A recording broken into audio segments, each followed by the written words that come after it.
Before we get to the presentation, please allow me to remind everyone of a couple of session protocol and etiquette issues so that the session runs smoothly.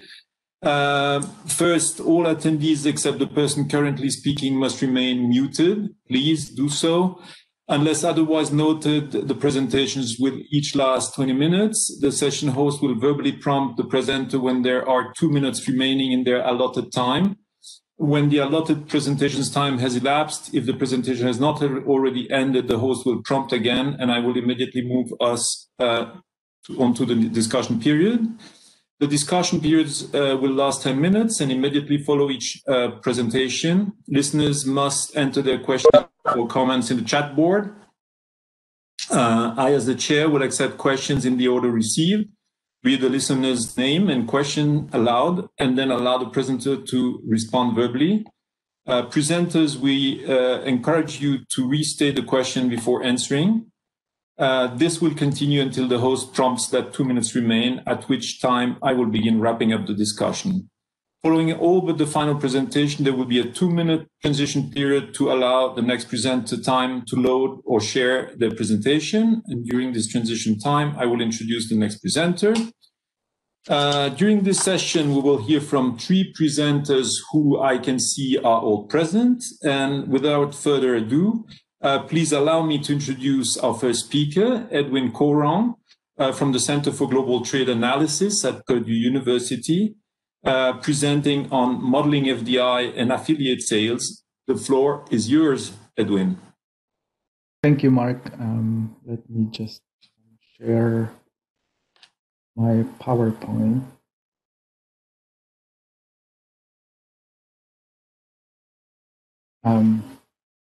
Are you able to see the slides? We are. I think okay. I am.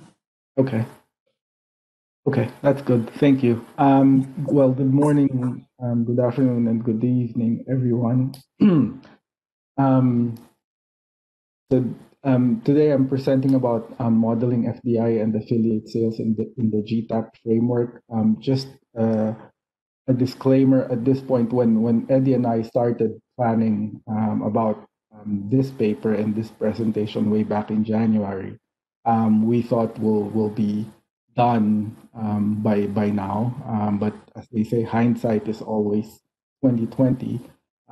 So we're at this point we're still working on the database, but that's pretty much done. And then the contract with the university on the grant from the WTO for model development has finally come through last week. So finally we are able to start on the modeling. So just an outline of my presentation. I will start out with a brief overview of FDI and FAS modeling, foreign direct investment, and then affiliate sales modeling, and then I'll move on to how different is the FDI FAS modeling to the standard GTAP model. I'll give you I'll show an illustrative simulation just to give you a flavor of what additional results we can tease out from having the FDI FAS framework, and then I'll conclude with the model enhancements, the data, and the next steps. In terms of a history of FDI FAS models and data, I've listed here some selected CGE, global CGE models that treat with FDI and affiliate sales feature. It all started out, if I'm not mistaken, with Petrie in 1997 when he applied FDI and affiliate sales to APEC. And then it was followed by the FTAP model by Hanslow et al. And some of the early global CGE models have also incorporated FDI in their models. So for example, the Michigan model, Mirage has this, and then WorldScan. And more recently, about 6-7 years ago, the GTAP FDI model was constructed by Fukui and Lakatosh based on recent FDI and affiliate sales database. So the database that Fukui and Lakatosh used was the FDI came from Guel et al. And then they created an affiliate sales database. And so the basis for all the updates that we are currently doing is Fukui and Lakatosh. So since the database was released in 2014 in version 8 of the database, there has been no updates in the last 2 GTAP cycles.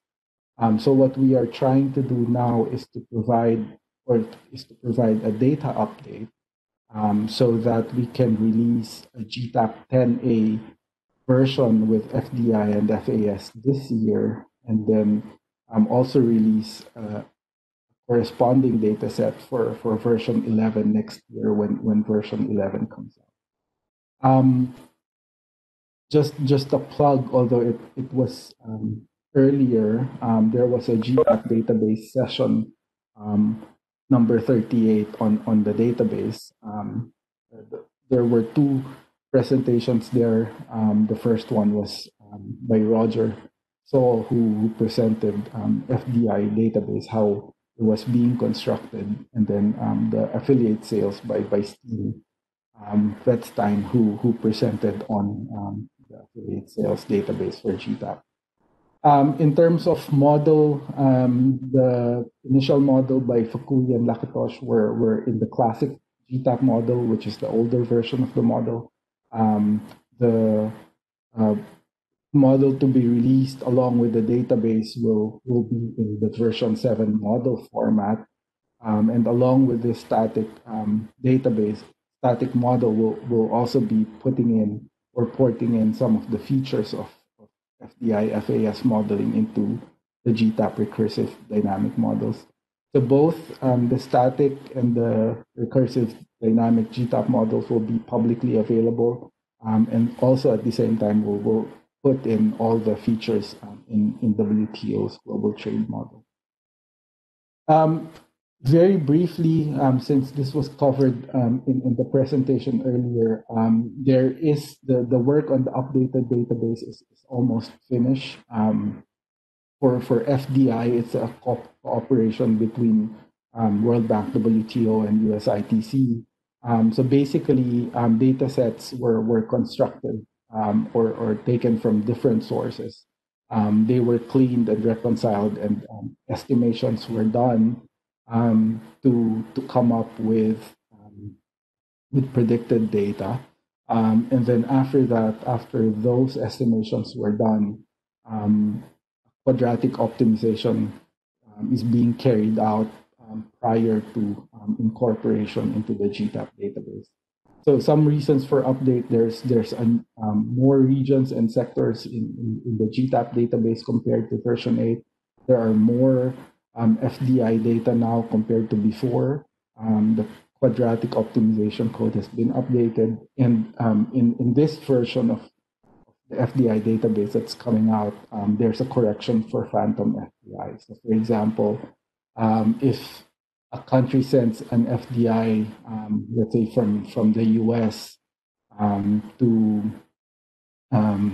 let's say, China, and then it passes through, let's say, the Caribbean, it doesn't show up as an FDI from US to China, but an FDI from Caribbean to the US. What the phantom correction does is to show where the FDI is really coming from.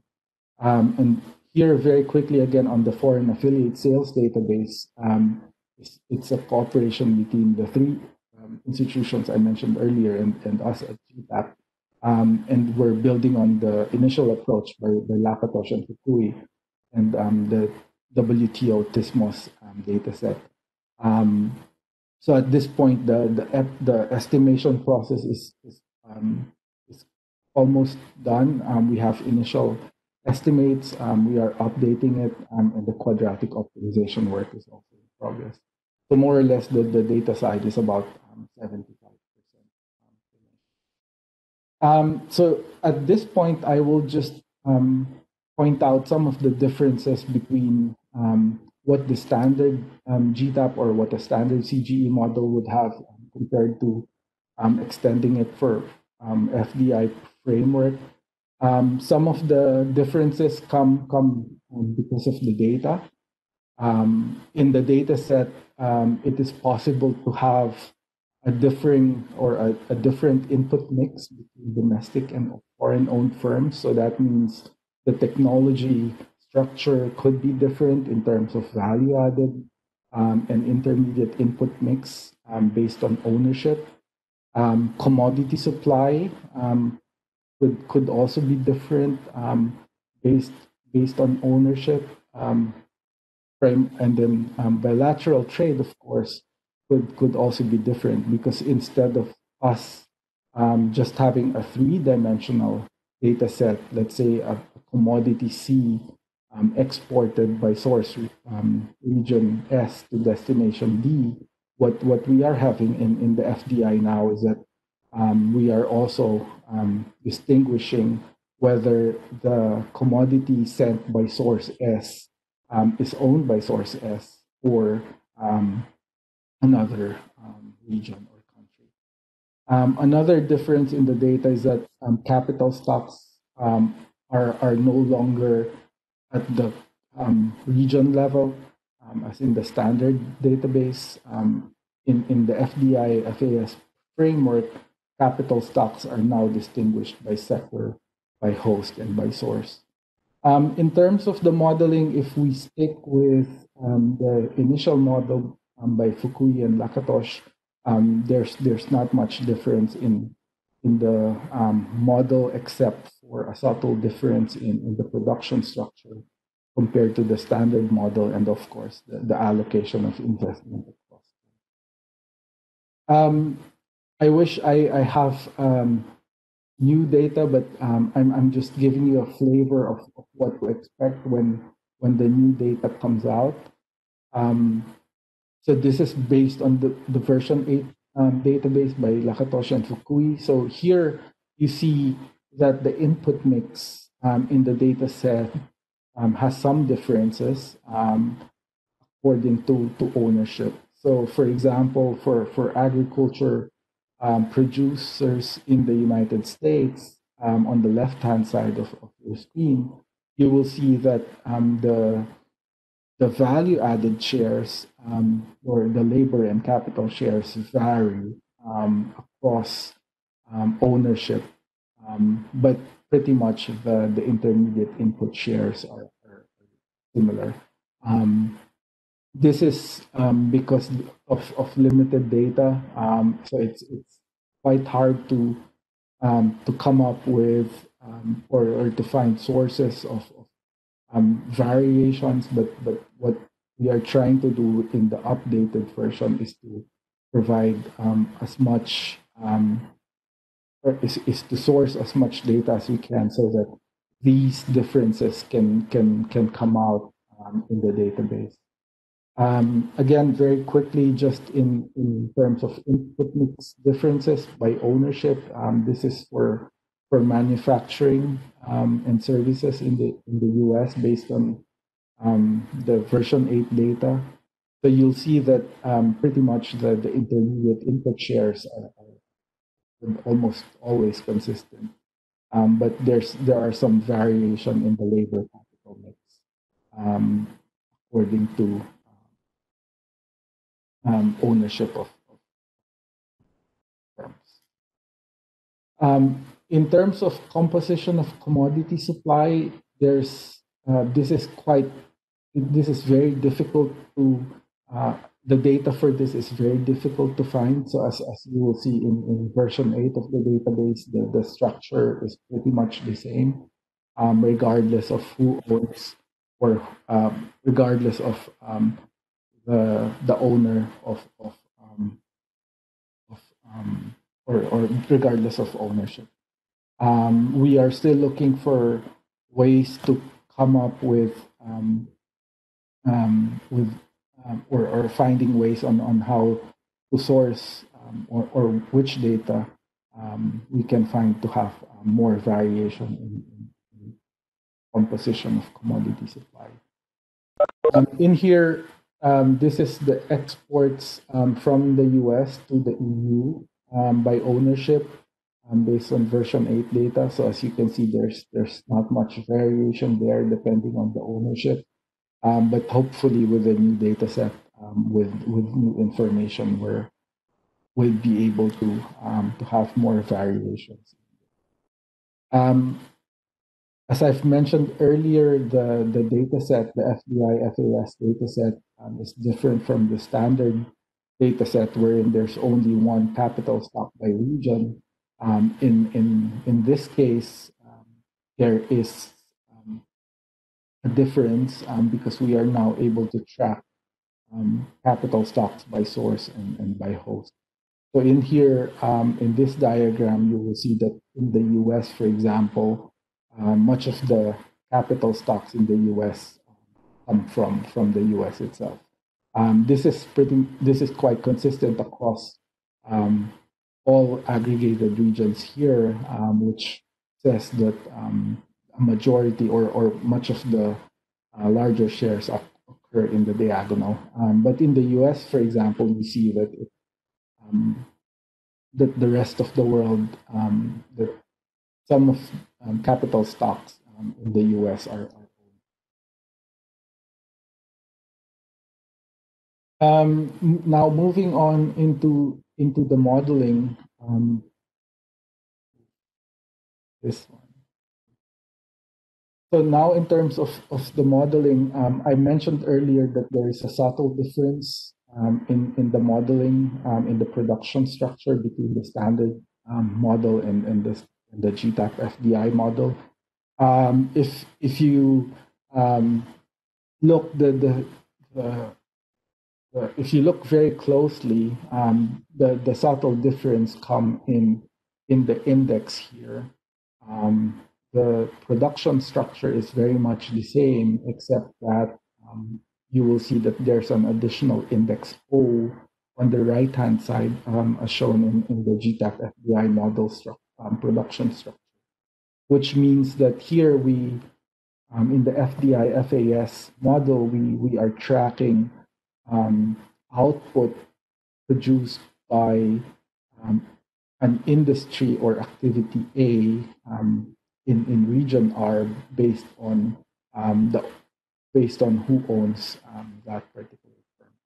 So you will notice that across all in this nesting structure, there's an ownership index O, and much of the difference here is also in the lowermost stage of this production structure, wherein we see QFM, CARO, which means that now we are distinguishing our imports according to ownership as well.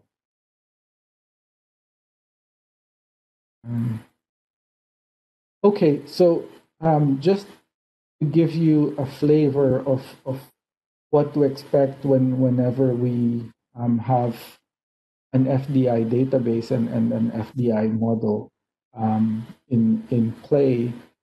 This is just based on the version 8 database that I showed earlier. So I thought of coming up with just a very simple simulation of eliminating all tariffs by row imposed on the USA. So here, normally when we do a tariff elimination scenario, for example, the results that we get in terms of exports or bilateral trade is only shown for the country as a whole. But in this case, we see that tariff elimination by rest of the world on imports from the US will have varying impacts based on who owns based on ownership. So you see here that the percentage changes in commodity exports from the U.S. to the rest of the world changes according to ownership.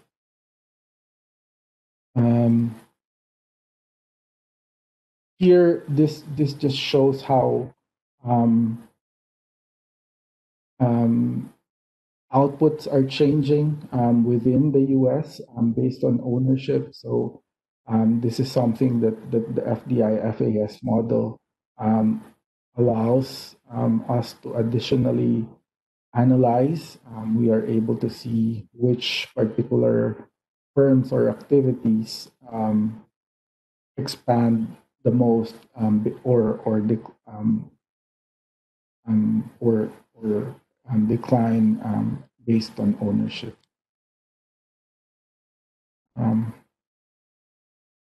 Okay, so just moving along, since we are still very much in the early steps, what we are going to do in terms of model enhancement is to add more feature modeling specification into the initial GTAP FDI FAS model. So in the new version of the model, we will have a bit more lever so that we can have more. We could move some things in the model. So in terms of demand structure, we are adding features so that foreign affiliates could source more from their home countries. In the current model, this is not possible because there's just one CES structure across all imports from different sources. And possibly we are also thinking of adding a third level Armington CES in the import side so that we can distinguish import demands into imports from affiliates abroad and those owned by other countries. 2 minutes, Edwin. Okay, I'm down to my last slide. So sales structure, we are also thinking of changing the sales structure. So these are shifters or twist parameters that we are thinking of so that foreign affiliates could sell more to their home countries and not just, so we can have those features as well. And one feature that we would like much to explore in terms of policy is the relationship between export barriers and affiliate sales, as pointed out by Chigas and Yuan in 2020. So in terms of, I think I've missed, in terms of models, as per our contract with WTO, the static and the dynamic models will be available in July, should be ready in July and should be finished by summer. So both the publicly available static GTAP and GTAP RD model will be available in the summer when the database, FDI and FAS database come out. I think I missed this one, but very quickly, we are thinking of modeling or modifying allocation such that there's an economic link between FDI and FAS. And as I've mentioned earlier, we're introducing twist shifters in production structures so that we can have more control in the modeling of foreign affiliates moving forward, especially in a dynamic framework. So just to finalize, both the data and the model will be ready. GTAP 10A will come out with FDI and FAS will come out in 2021. Associated version 11 model or version 11 database will come out in 2022 when GTAP version 11 data comes out. Thank you, and I wish I had more updated information, or I have used the new database, but this is where we are at this point.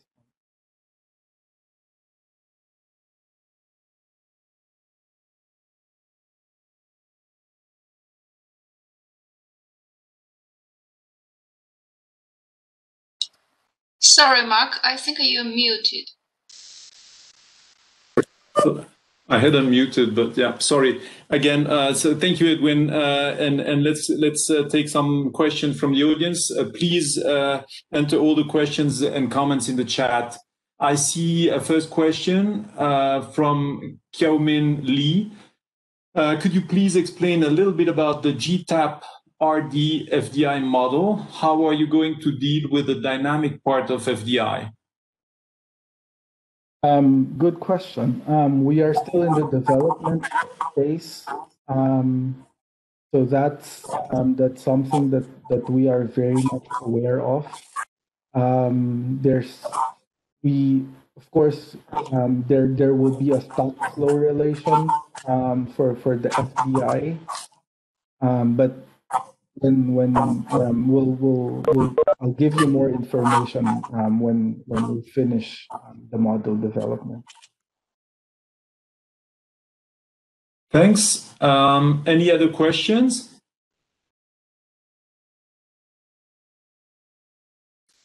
From Maria Latorre. Thank you very much, Edwin, for this interesting presentation. In slide 12, if I understood correctly, you are planning to split the entire production information between domestic and multinationals coming from different countries. Where are the data coming from?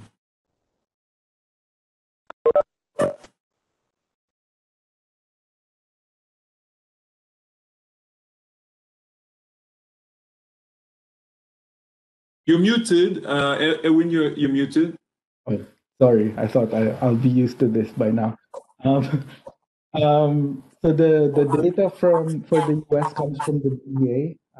For the EU, it's from Eurostat. There's a bit more data that we are trying to get, but there will be more information on all these data sets when the data becomes available. I have a follow-up question. Since in the FDI database, you may have a proxy for the capital stock and from sales database for production for countries outside Europe, question mark. Yeah, so the difference between what we are doing now is we are also gathering data at the country level. So we are supplementing some of the available data with country level data. But if the most challenging part, of course, is having all the 140 odd regions getting data for them. So we are making some generalization just to push this along in forward, and then for everyone to use it, and then eventually come back to us with comments and suggestions on how to make the database, how to update or make it in a much better form. Follow-up question from Maria. Things would be proportional to sales data, for example, in the production system, right? Yeah, for now it is, yeah.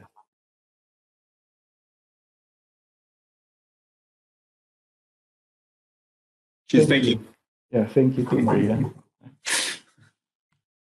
Any more questions?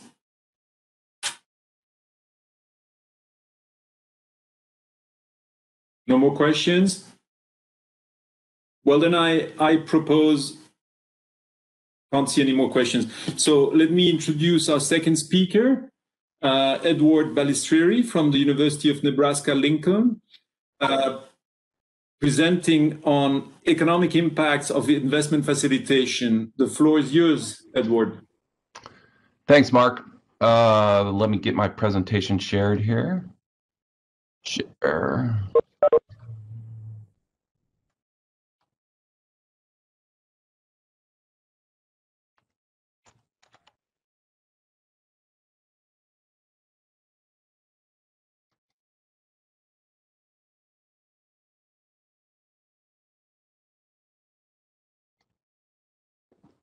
Sorry, I'm having some difficulty here.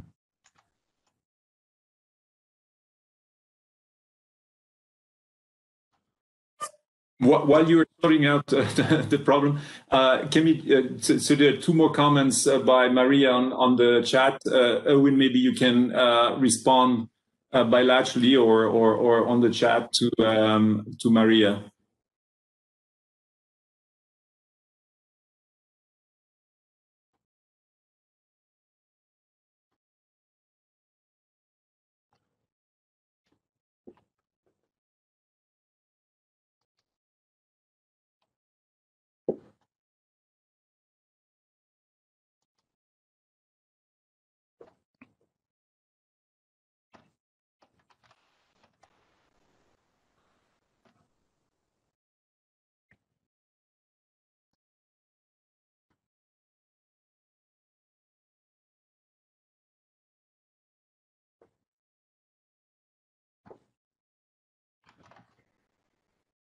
Okay, I think I've got it. Shall I start? Sure, please go ahead. All right, so this is joint work. We've been working on this for a few years now that I've been working with the German Development Institute and joint work with Axel and Zoriana. And so they had this project where they were developing this investment facilitation index, which Zoriana talked about earlier today. And this is basically building the CGE model that would be able to use those data.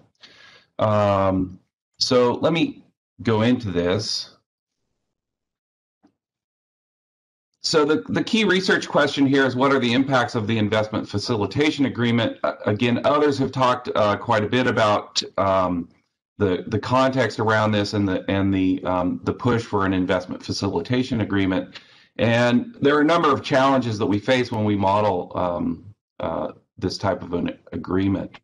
The first one is obviously, what are the tangible policy instruments? And thankfully, we have Eddie Beckers and Roger So, who have now done a gravity model on the investment facilitation index, and can give us some information about what the actual ad valorem equivalents are using a structured gravity context. So I think that's great development. I'm not going to be using that today. Obviously, that's brand new research, and so we're going to do something quite a bit more crude on getting ad valorem equivalents.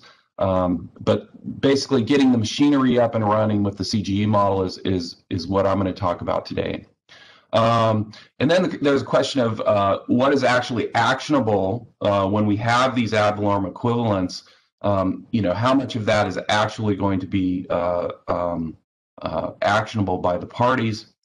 And then there's this key question that I've been involved with a lot of research over the last decades, which is, what is the correct market structure for modeling FDI and foreign affiliate sales?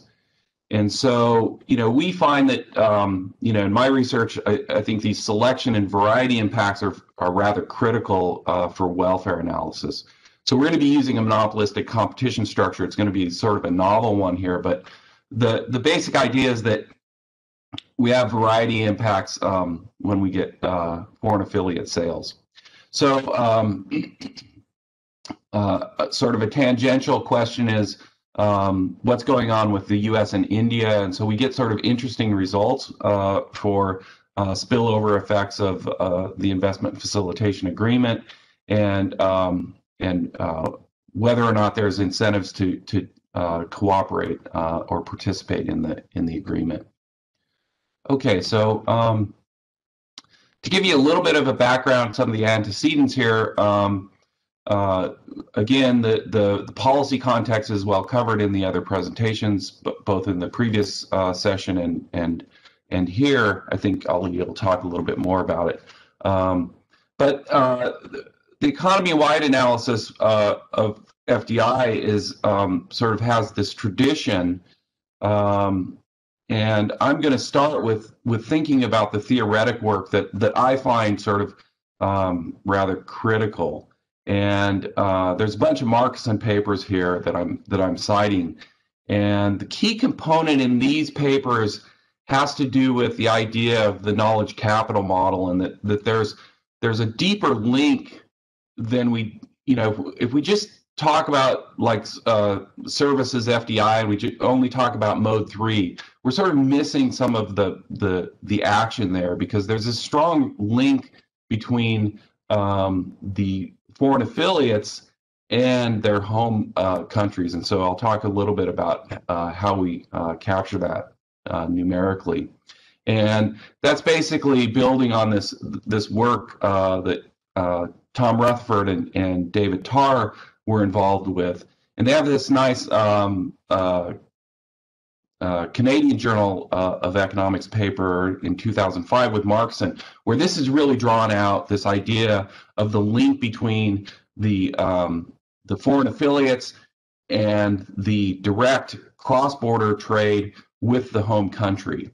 And so we have these specialized intermediates that come into play. And so essentially, foreign affiliate sales is complementary to cross-border sales with the same trade partners. And so that's an important feature that we want to draw out. And so I talked about this. We're going to use a sort of novel structure here of bilateral representative firms. And this, well, let me motivate that in a moment. I'll just say that the original sort of implementation of this in a multi-region framework is in this paper that I have with Chris Boehringer and Tom Rutherford, where we look at the U.S.-China trade war. So basic extensions to the canonical multi-region model, basic GTAP and GAM structure.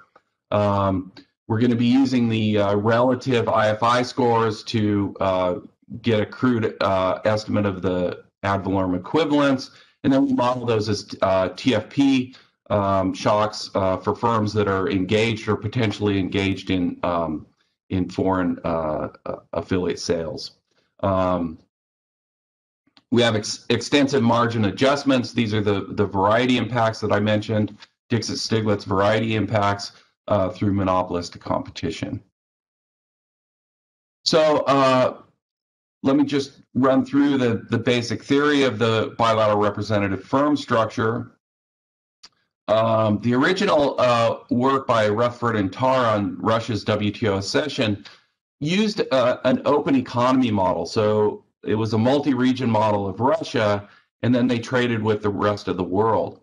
But they wanted to bring in the idea of variety impacts from the rest of the world. And so they treated the rest of the world parametrically. They didn't have, a fleshed out economy, but they had entry into provision to Russia. And so in one sense, you think of that as like a Krugman type model, right? That you have these all of the firms are symmetric. It's not a heterogeneous firms model, but there's this entry decision, and so you get extensive margin impacts. Now, through the course of the last decade or so, I've come to think of this less as a Krugman type model. And in fact, in a multi-region context, the extension is really a bilateral representative firms model. And so if we think of the Krugman model as it's usually implemented in a CGE framework, a region has an entry decision. And so there's the number of firms is dictated by this entry decision, but the number of firms is only indexed by the region. And so, and then of course we have the Mellitt structure where you have entry, which is the potential to operate in any bilateral market, and then you have selection into markets. And so the number of varieties on a given bilateral link is endogenous, and that's dictated by this zero cutoff profit condition. And so then this question arises, why not use sort of the bilateral nature of Mellitt's in the context of a Krugman model? Now, Mellitt's does essentially this because Mellitt's formulates the model in terms of a representative variety. The complicating factor there is that that variety is changing on the fly, right? It's endogenous. Who is the marginal firm, and then respectively, who is the representative firm?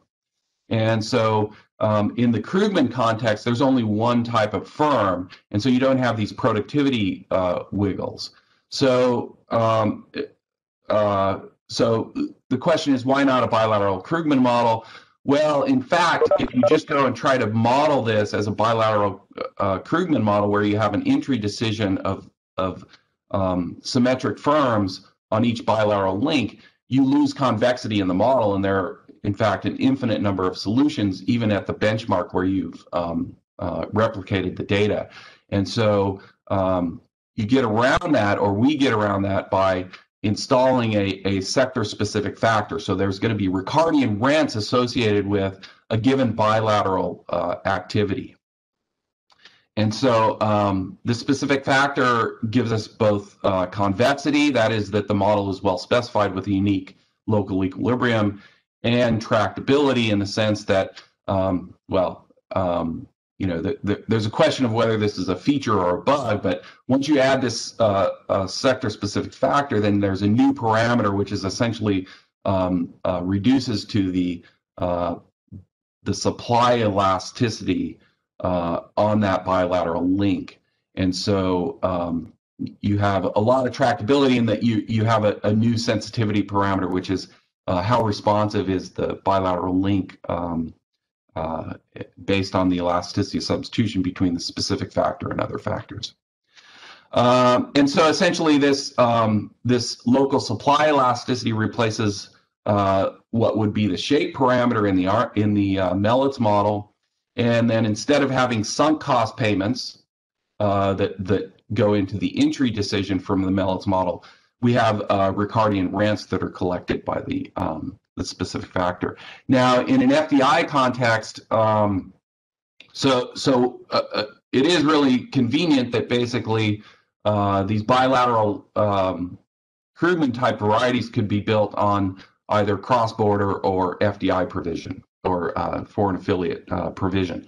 So it sort of seamlessly goes into FDI, whereas building an FDI Mellitt's model is conceptually problematic in the sense of how you're allocating the rents that are accruing to foreign affiliates. So there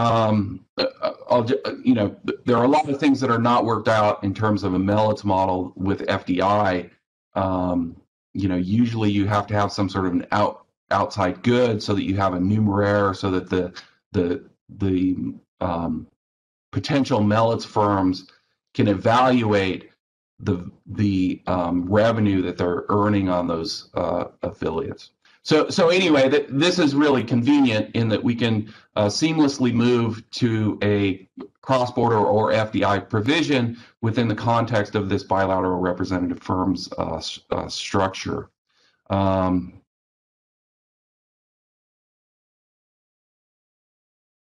me just move on to. So I'll talk a little bit of. So this is the basic structure.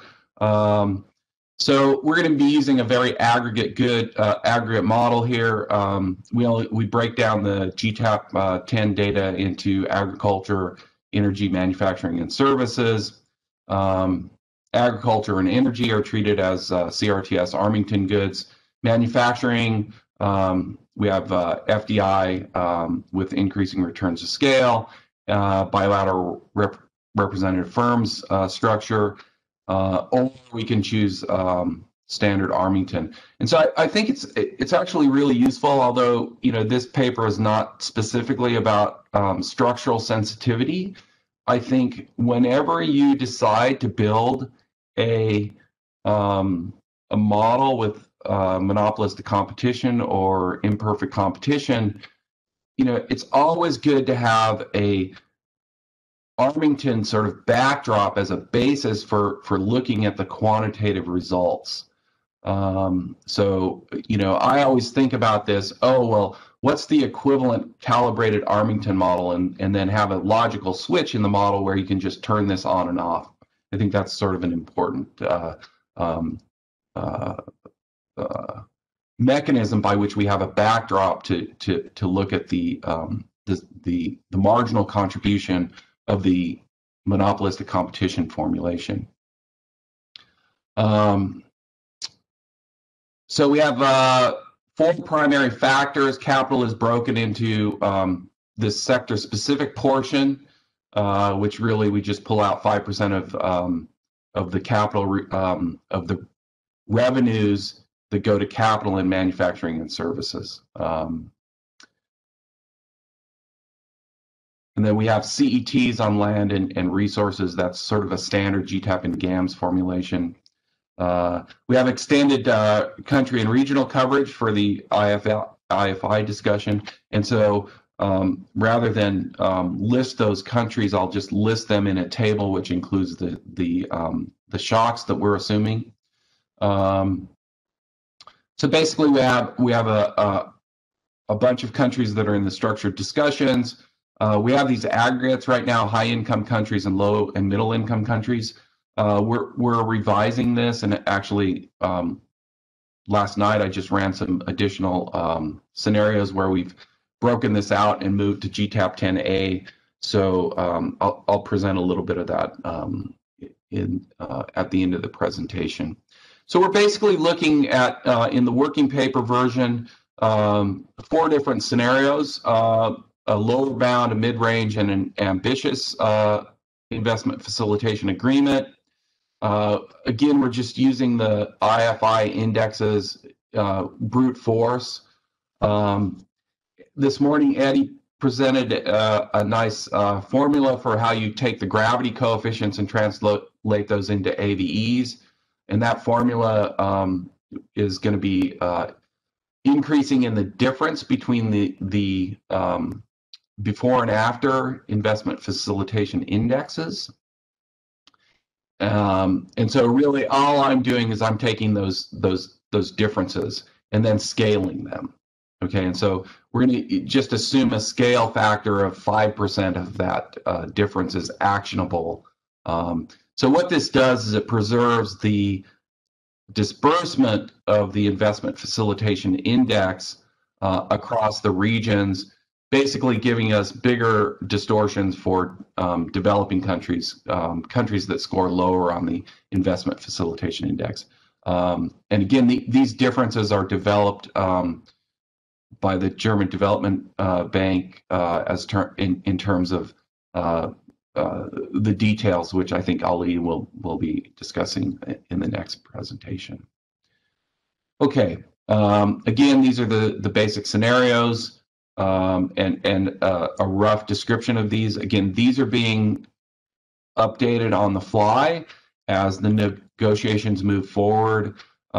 We have some idea of where those negotiations are going, and so we're developing a new set of scenarios. Again, I'll talk a little bit about those at the end. Okay, these are the numeric results. Again, to see the details, you can go into the working paper, which is available on the GTAP website.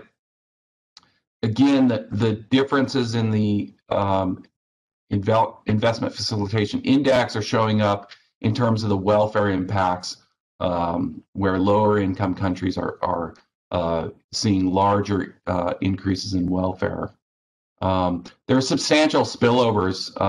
So we have these non-participating countries that are getting positive welfare impacts. So I'm colorblind, but I guess it's the green bar is showing more than a 0.5% of welfare increase as a spillover. Now, of course, the red bar, which is the extended, that includes, we're going to add India and the US into the agreement.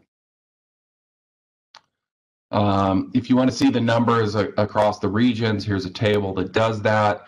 I don't want to spend too much time on this other than to suggest that one of the surprising conclusions here is that India has gained significantly in terms of spillovers, up to 0.8% in welfare. But if they were to join the agreement, their welfare benefits go up to 4% in our central scenario. Again, I would not put a whole lot of stock into the absolute impacts here. It's really the relative impacts that we're focusing on here. Once we're able to incorporate the work from the WTO on what the ad valorem equivalents actually are based on this structural gravity approach, we'll get a much better idea of the absolute changes that we're looking at here. 2 minutes, please. Thank you. Okay, so this just gives the welfare impacts in dollars, and so even though the low-income countries are benefiting proportionally, there are substantial gains in G20 and EU. Sensitivity to actionable scale. So obviously, if we crank up the ad valorem equivalence, we're getting much bigger impacts. Sensitivity to the structure. So again, this is the table that I would suggest for anybody doing this, is that we can compare the marginal impact of increasing returns to scale or imperfect competition. This ADA parameter is that critical supply parameter that I mentioned, and so obviously the model is sensitive to those. So again, the ongoing research, I'll wrap up here pretty quickly.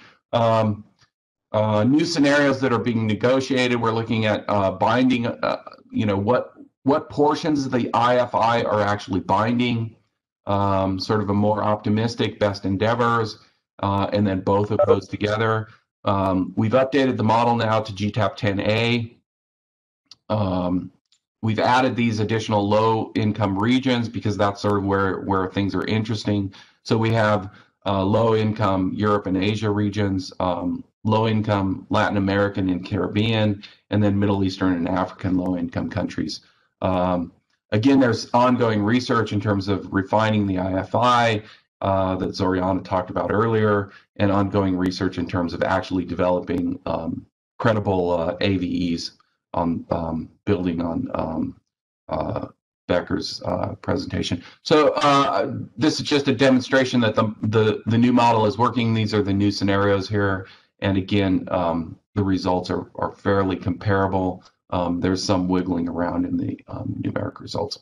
Okay, so just to conclude,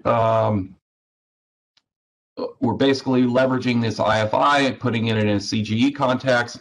We're seeing substantial welfare gains, even though, again, the absolute value of those is sort of in question at the moment until we get better ideas of what the AVEs are. We have bigger impacts on low-income participants because their IFI scores are lower. We have notable spillovers for the US and India, and India has a lot to gain from participation. And I would suggest that the BRF structure is quick and robust, and so it's sort of a new hybrid structure that I think deserves some attention. Okay, thank you very much. I will stop sharing. Thanks. I'm glad to take questions. Thank you, Edward. Indeed, let's go ahead and take some questions. Please enter your questions into the chats.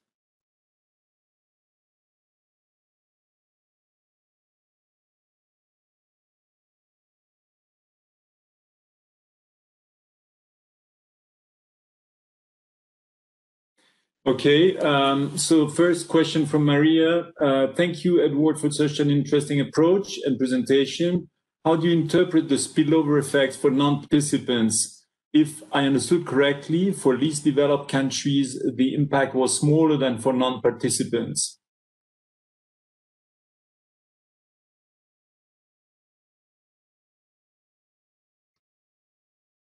Yeah, thank you for the question. So, I mean, the key mechanism by which you get spillovers is that you have these thick trade links with between India and the U.S. So to the extent that the investment facilitation agreement promotes trade and economic activity, there's going to be some spillover in this context to India and the U.S. In terms of the relative impacts, certainly when India participates, then you get much larger impacts for India. You know, but the relative impacts across regions is completely determined by the relative shocks that are in the model, other than you have these second-order GE impacts and spillovers. David Tarr has a question. How do the results differ with an all-Armington structure? So I did present that slide, and it's pretty clear that the monopolistic competition is giving us a pretty big smack, right? I mean, it's giving us substantial gains. I could share again if you would like. I could probably see it separately, but maybe. Okay, I'll send that to you, David. Okay. Okay, another question from Maria. Did you compare this new representative firm approach with your previous approach to FDI? So, in some sense, this is the previous approach to FDI. So when we've done open economy models, for example, for Kenya, Tanzania, and David's work with in Eastern Europe, that is, although we call that Krugman, those open economy models are really a BRF structure. And again, the key thing here is now, if we think about Kenya liberalizing unilaterally, in a Krugman in a true Krugman structure, the impact on the number of European varieties would be zero, almost zero, because there's the increased profits that you get on that EU-Kenya link as it translates into all of the profits that are being earned by the EU firms, it's nothing. And so you basically get no extensive margin impact in a Krugman model when you're looking at unilateral policies by small countries. And so when we did this work in Kenya, we used an open economy model which would translate into what is a bilateral representative firms model, and that we had EU firms specifically entering into the Kenyan market. And so I would suggest that our earlier open economy work was in fact doing FDI just like this in a but now we're doing it in a multi-region context. I don't know, David Tarr might have a comment on that. I mean, I think that's sort of exactly my interpretation. That when we used to call our models Krugman, they were actually a bilateral representative firm model. David, do you have something to say? I agree with that 100%. Yeah. Yeah, it's as you say. I mean, if we did, you had to look at the bilateral entry of European firms into Kenya. And so I mean, I think that I guess the only thing I would add in terms of a new explanation, if you agree with everything you said, is I mean, this work distinguishes itself from work, say, in the Michigan model, for example, or the work that Philip D has done, and they don't have a zero profit condition for entry into the markets. So if you're thinking of European firms entering Kenya, they have a zero profit condition that applies to within Kenya and fixed. And I guess the only other nuance I would add is because we put in a fixed cost for the European firms entering Kenya in each sector. So my view of the world is that that's really important as well, and they're focused on I agree with you with respect to the importance of the sector-specific factors, but I'm not sure that would work without the book as well for the European firms entering the market in Kenya, and that is, as you said, that's a bit, that part is a bit analogous to the Mellitt's model, that there's a bilateral fixed cost that we have in this model. Yeah, so I would also add that, David had this really good question yesterday in terms of, when would you use a Krugman model versus a Mellitt's model? And we had a lot of results from the analysis in the paper that I did with David Tarr yesterday, where we have, fairly close welfare gains between the Mellitt's and the Krugman structure, but those are broad-based policies. And so when you look at unilateral policies, especially with small countries, you're going to get a much bigger difference between the Krugman and the Mellitt's model, or the Krugman and the bilateral representative firms model. So in some sense, the bilateral representative firms model is trying to get at this Mellitt selection issue, which gives us substantial variety impacts even for small countries.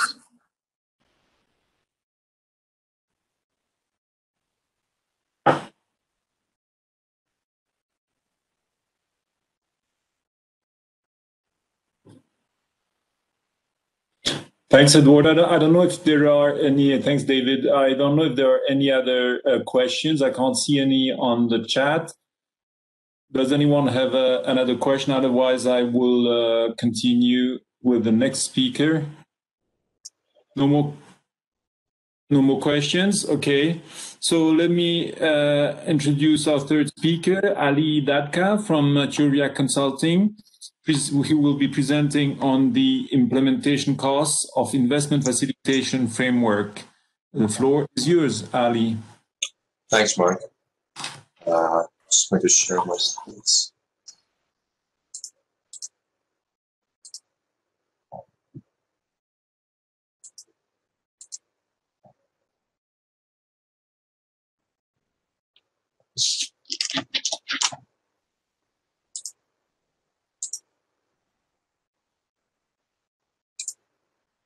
Can you see my screen? Looks good. Yes, I can. Thanks. Okay.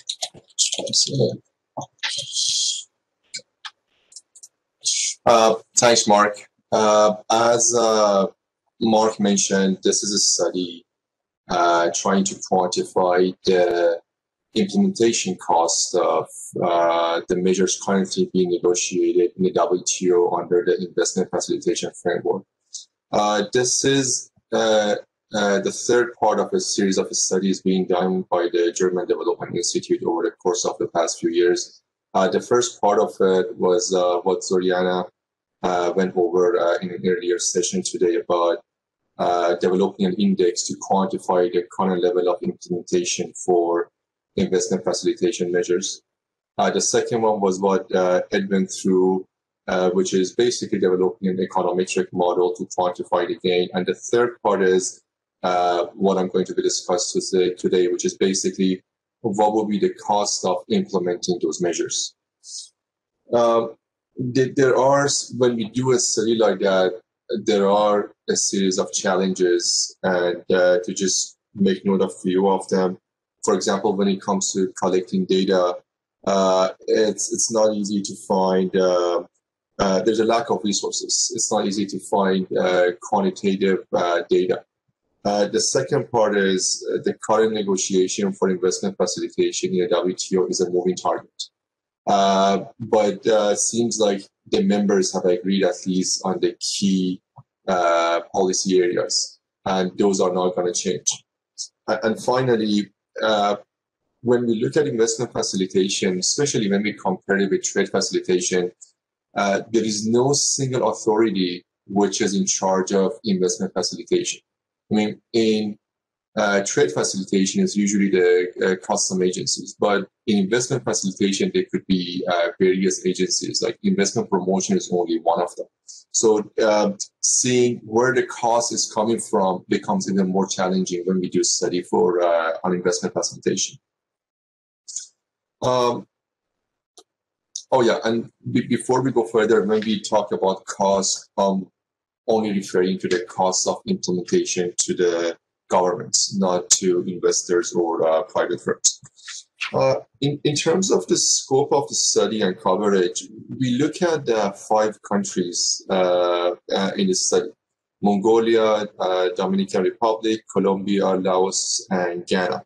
And when we chose these countries, there were a couple of considerations in mind. One was we tried to choose countries of different sizes, geographical location, different FDI pattern, and different level of development. This was just to kind of provide other countries which are not part of the study, to provide them with some sort of comparable data. And the other consideration, which was probably the key consideration, was availability of data. These are, when we did an initial assessment, we found these 5 countries to be able to collect data for. But even for these 5 countries, there are parts that I will point out we weren't able to find reliable data. We did not look into any developed countries for implementation costs, and the reason is most of those countries have already implemented most of the investment facilitation measures under WTO. We wanted to provide a meaningful study and be able to show there is cost for some countries, especially developing countries. So we didn't look at the developed countries for the study. In terms of what we actually cover under the study, we look into 4 key policy areas that's being currently negotiated in WTO, and we try to quantify the cost for them. The first one we look at is transparency and predictability measures, and those usually include publication and availability of information, internet publication, or an inquiry point. The second part we look at is procedural simplification and streamlining, and for that could be, for example, electronic signature. We look at focal point costs, like the cost of implementing a focal point for a country, and finally, coordination and cooperation, which one-stop shop or single window falls under that one. In terms of what type of costs we cover, going back to the point I mentioned, that one of the challenges finding information for investment facilitation, it's one of those areas which is still pretty new. Even when we look at the negotiation history of investment facilitation, I was barely able to find any reference to the different types of costs that the negotiating countries are referring to. So what we did was we instead look into trade facilitation agreement, and we look into the negotiation history here to see what sort of costs back then the members were referring to. And the main reason we made this comparison was, like, there are lots of similarities between trade facilitation and investment facilitation, and there are a series of horizontal measures anyways, especially when it comes to transparency. So we were able to come up with 4 areas of cost that countries were concerned about during the negotiation. The first one is regulatory costs. This is basically if they have to implement a new legislation, we try to figure out what would be the cost of it as a result of implementing a specific measure. The second type of cost we look at is institutional cost, and that is establishing a new unit. And a good example of it will be focal point. If there's no focal point and they have to implement it, how much is actually going to cost, for example, Mongolia to implement a focal point? The third type of cost we look at is human resource costs, and that goes either into they have to hire a few new staff, or they're going to be able to use the current staff, but they have to provide them with some training. And finally, we look at infrastructure costs as well, and that could be that's mainly like having a new facilities or equipment, and that's more notable for computer equipment like ICT measures. The other notable aspect of the study is we don't just look at upfront costs. We don't just look at the inception costs that countries are going to be spending on to put some measures in place. Some measures are just upfront costs, but some of them, most of them, they're going to be continuous operational costs. For example, when they publish their data on a portal, those data have to be updated every year. It's not a one-time cost. So we try to quantify the annual cost of those measures, implementation measures as well. In terms of where we get our data from for the study, we look at various sources, including sometime when we look at, we try to look at the budget of various countries, and sometimes these are planned expenses. We also look into some studies done by World Bank, OECD, or Untitled. There are some estimated costs of, for example, how much it's going to cost to have a focal point in Colombia. Despite all of those, there are parts which you're going to see in a few slides after here, where we are not able to estimate the cost because there is not enough data available. In terms of our methodology, it's a two-steps methodology. First, we want to see which one of those measures under negotiation are already implemented. Because we don't want to do double counting. If there is a measure for transparency, for instance, has already been implemented, we are not going to go back and calculate the cost again, because that's the cost that's already been incurred. We will capture the ongoing costs, operational costs, the annual costs, but not the upfront costs that they've already spent previously. And then what we do is we've looked at the latest draft of the negotiation and what's being negotiated at the moment to see, okay, on top of what they've already been implemented, what it is that you are going to be implementing as a result of the negotiation. And those are the upfront costs we quantify under the study. So as I mentioned, there are 4 policy areas we look for. To figure out the current level of implementation, we look into the Investment Facilitation Index, as I mentioned, developed by the German Development Institute. That one has over 100 measures. What we have done is we have turned those over 100 measures into several group of clusters, which the 4 clusters here. For example, there's a measure in the database G96 about publication of information and procedural on laws. We put that under transparency and predictability. So, and this is just to figure out what's the current level of implementation, which one of those costs have already been implemented, and then to look into the negotiation to see what comes on top of it. And this is to just show when countries try to implement investment facilitation agreement, they don't start from scratch. The costs they're going to be incurring is not something all going to be new. There's some of it they've already incurred in the past. For example, if we look at Colombia, we can see Colombia has already implemented 60% of the measures currently under negotiation for investment facilitation in the WTO. And the lowest one we have under our study is 35% by Laos. So 35% of them have already been implemented. Those are the costs they've already incurred in the past. So they are not just going to start from scratch. And those implementation have happened either as part of a previous implementation, as part of a general reform in those countries, or as a result of the horizontal measures implemented under WTO trade facilitation agreement previously.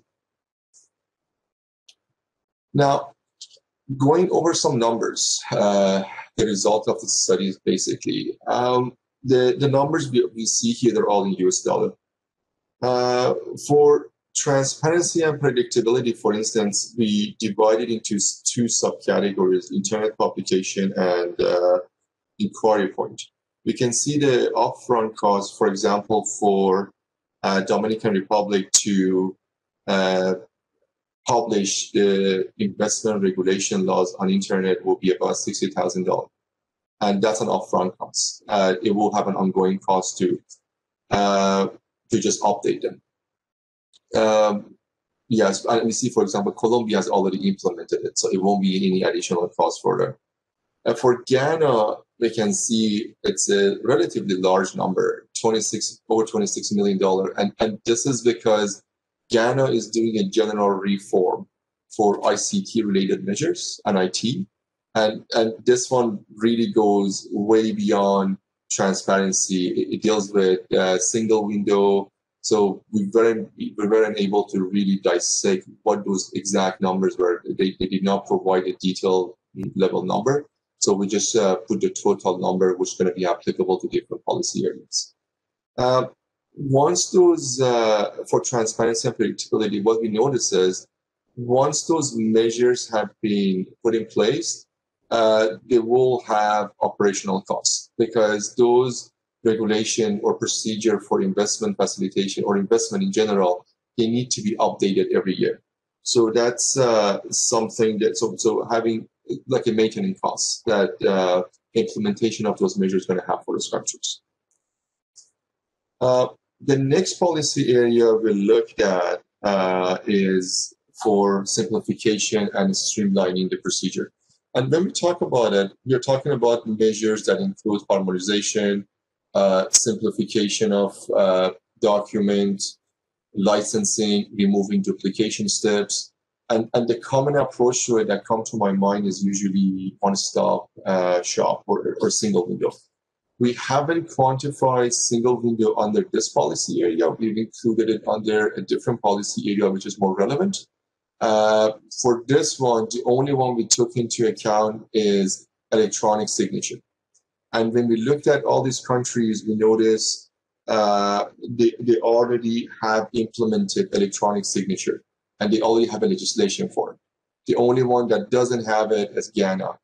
And in terms of operational costs, so that's electronic signature is really a one-time fee that if country hasn't implemented yet, they need to make changes to the regulation to accept electronic signature. The third one is focal point or ombudsman. We divided this one into two different parts, like basically judiciary system, which deals with review and appeal, and the other one is focal point. When we looked at a review and appeal under these 5 countries, they all have an appeal system, the general appeal system in the judiciary system. So this is something they've already implemented, and it won't have any additional costs. They do have operational costs every year, but this is something that's already been absorbed under the judiciary budget. So it won't be any additional cost of implementation.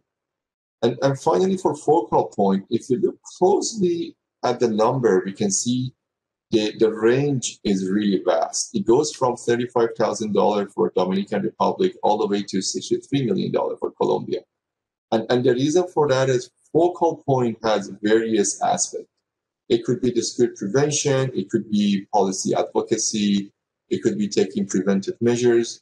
The number varies depending on how many of those functions, focal point functions, the countries are planning to implement. And if we look closely for the current WTO negotiation for investment facilitation under focal point, there are different aspects of it that are being discussed as well.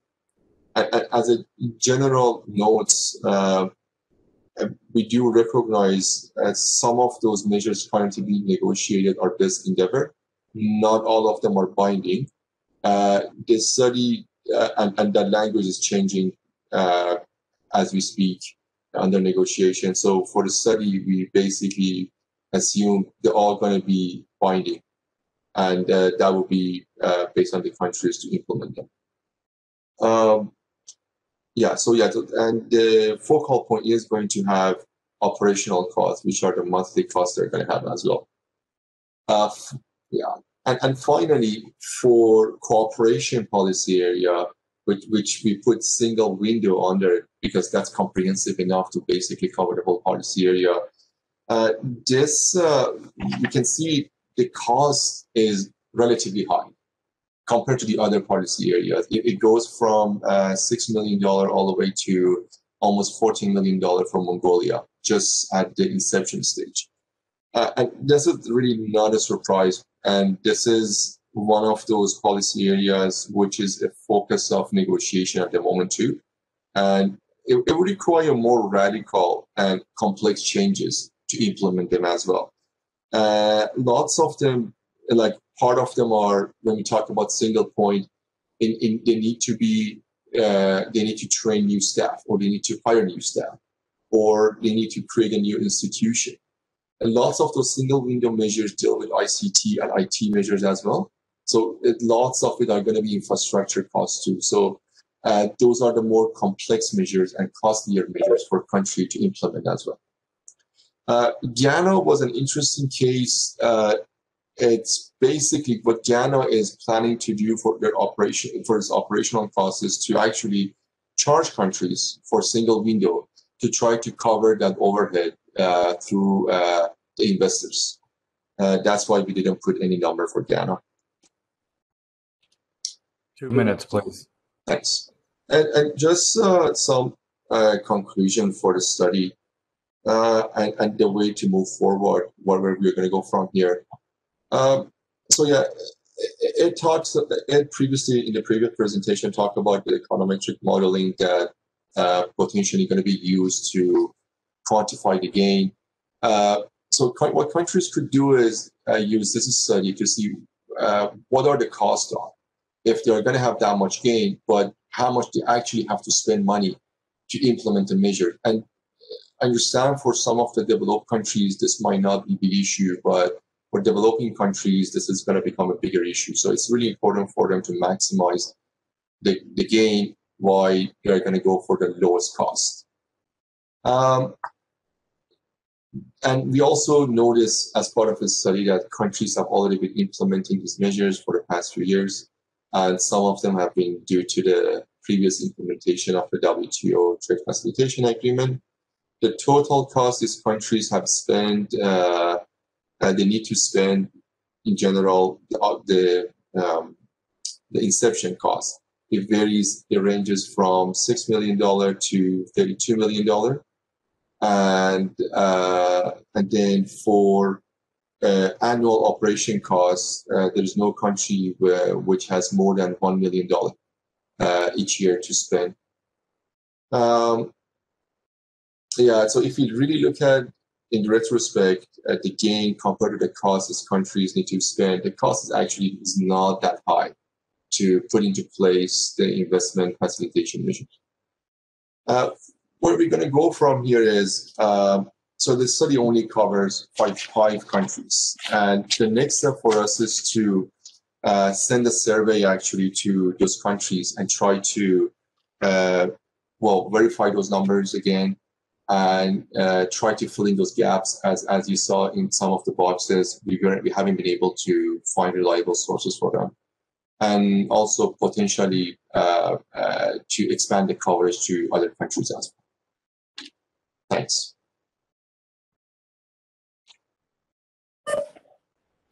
Thank you, Ali. So let's go ahead with the questions. I see one already, which is from Xiaomin Li. I didn't get, how do you get these costs? Okay. So, for example, if a country needs to put in place a focal point, we see, okay, having a focal point means you need to have a new institution. Under the new institution, you need to have staff members. We've looked into various countries' budget to see, okay, if it's something they have already budgeted for, if it's something they're going to be doing. So we try to get the numbers from there. If not there, we also look into international organizations like Untitled or OECD. There are various studies, or even World Bank, like how much is a single window is going to cost in Ghana. And we try to get the numbers from it.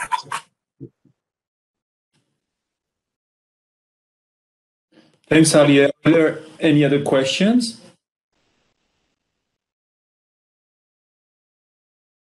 There's a question from Mustafa Sadni Jalab. Thanks, Ali. You mentioned some African countries in your sample. Any estimates about how the AFCFTA investment protocol and cost of implementation? Yeah, that's a really good question, Mustafa. I think that was something that came up as part of Zoliana's presentation as well, and Ed as well. So the way we calculate the cost at the moment for the level of implementation is on a multilateral basis. We don't really quantify it on a bilateral basis. But that's having the index, having the model, and having the comparable cost. It's something that is easy to calculate. You just have to build the measures in that agreement, in the investment protocol, over what already exists, and try to see what additional cost is going to be incurred. We haven't done it. It takes a lot of resources, but this is basically going to be seen as a methodology paper that we can build scenarios, bilateral studies on the top of it. Thanks. Any other questions?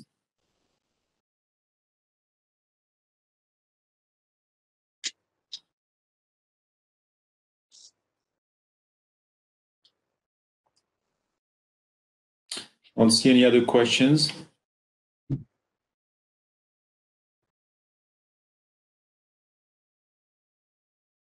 So I guess I'm going to wrap up, but basically before I close this session, I just wanted to say that being at the WTO, I'm very pleased to see all this work on FDI and investment facilitation, which is of relevance to a large number of WTO members. Not all of them, unfortunately, because they're not all in the joint statement initiative. But for many of them, it's very helpful to all those interested in quantifying the effects of an agreement. And we are part of this group here at the Economic Research and Statistics Division.